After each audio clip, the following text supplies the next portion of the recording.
It's that I'm going big, so appropriate that I leave him motionless.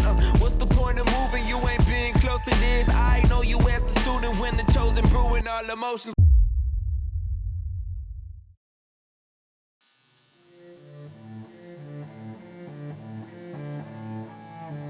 This was done by an amazing artist in Brooklyn.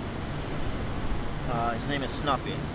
The story behind this is my journey into tattooing, where this essentially is a symbolism of me being significantly older and not knowing what I'm going to do with my life, essentially, and a constant reminder to whenever I become this guy, which is years and years and years down the line, I'm not looking to the future. I'm just in the present right now, making sure that I don't listen to anybody else. That's why there's earplugs in here too. Then that's going to lead you to wherever you're going next. That's why the ladder is there. Yeah, so Zain from New York, well, not actually from New York, kind of from everywhere. I started working at Blackfish earlier this year in, I think, February. I didn't start tattooing until April of this past year, but I've been an artist most of my life. I stopped doing art for a very long time. I went to law school. I've got 2 jobs. This is one of them.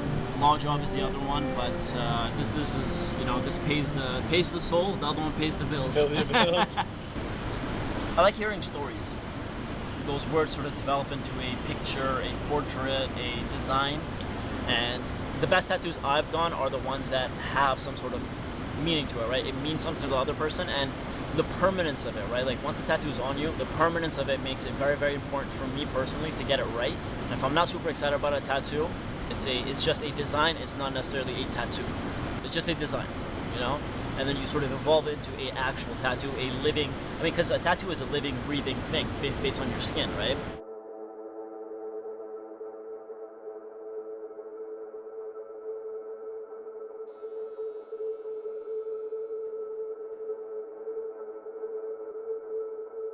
So I design tattoos whenever I feel, some sort of way, whether it's happy, frustrated, it's sort of like my decompression period. Normally it is, realism, it is mythical creatures. Out of these ones, so this one, so this is the comparison. So this was the design and this is how it translated onto the skin.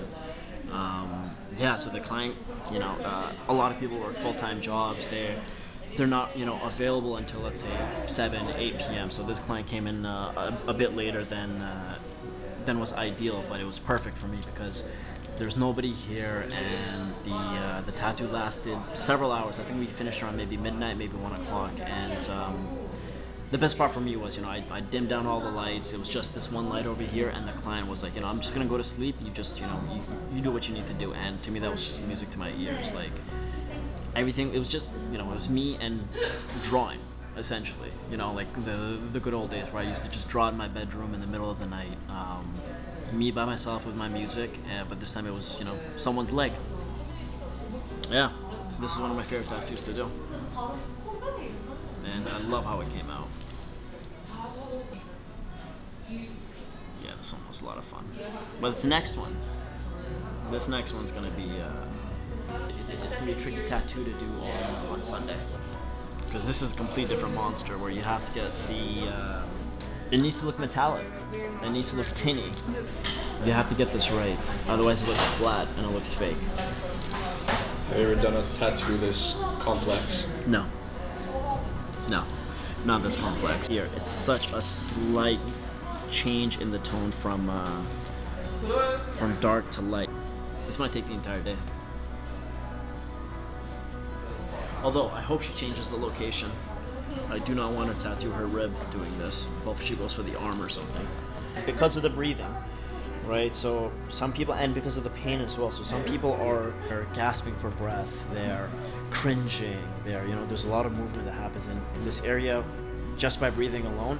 Add another layer of complexity on top of that when they're hurting in pain, they're contracting, they're expanding, they're like twitching and stuff, right? So yeah, this one's gonna be good.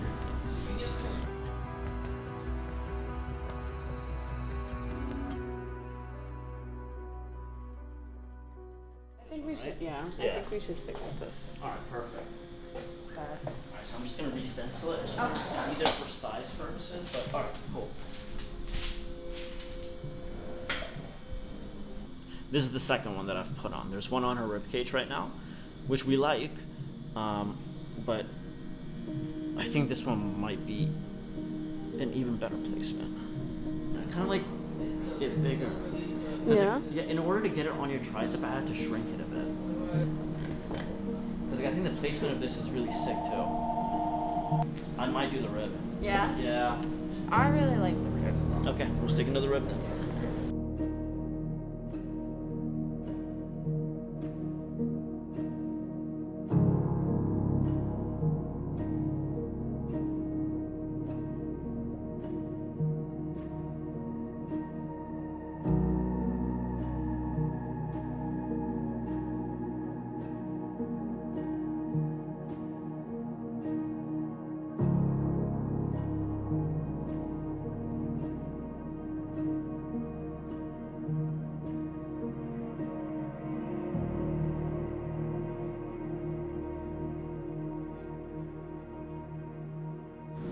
It was painful.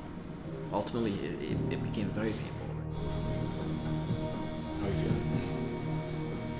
That was a lot. It's a lot. Yeah. Oh, that one hurt? Yeah, that one hurt. Almost there, I swear.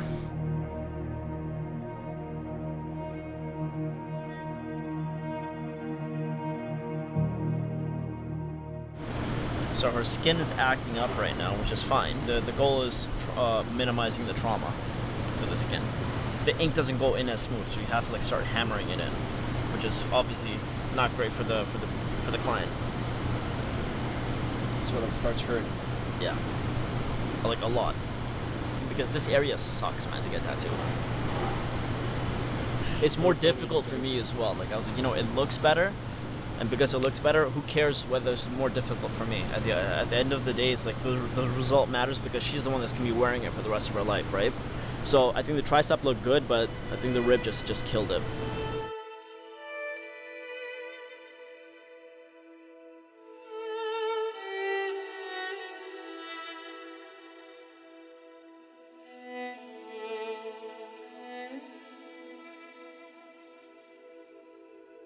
The tattoo came, I just felt bombarded with things, whether it was work, whether it was social media, whether it was family, whether it was personal relationships. And in that moment, I just felt like I needed to sort of disappear and like unplug and unclutter my mind essentially. And in that day, I decided to get rid of absolutely everything. Get into a creative process, draw something out, draw your feelings out. And it was just, it ended up being a super mechanical looking being, just a couple of wires plugged into the head, but not really leading anywhere, not plugged in anywhere. It's just the cords that are plugged into the brain just sort of float off into nothingness. And that's what in that moment I was, that's when I found peace.